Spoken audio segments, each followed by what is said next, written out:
Riski sairastua munuaistautiin on kohonnut diabetesta, verenpainetautia ja sydän- ja verisuonisairauksia sairastavilla.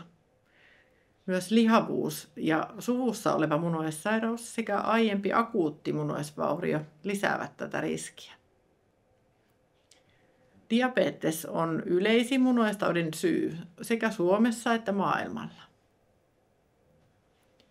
Munuaistauti olisi tärkeää havaita ajoissa, koska sen etenemistä voidaan hidastaa tai jopa pysäyttää oikealla lääkityksellä ja terveellisillä elintavoilla.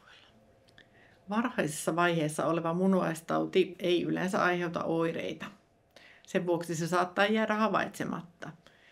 Krooninen munuaistauti on kuitenkin helppo todeta veri- ja virtsakokeilla.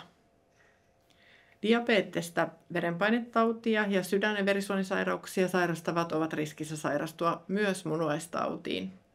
Jos tunnistat kuuluvasi riskiryhmään, hakeudu testeihin esimerkiksi terveyskeskukseen tai työterveyshuoltoon.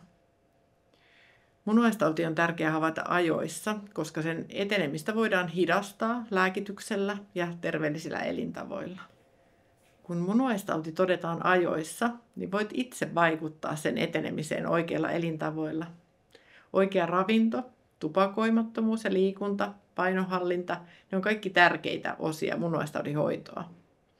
Suosi kasviksia, valitse pehmeitä rasvoja sisältäviä tuotteita ja liiallinen suolan käyttö kohottaa verenpainetta sekä kuormittaa munuaisia.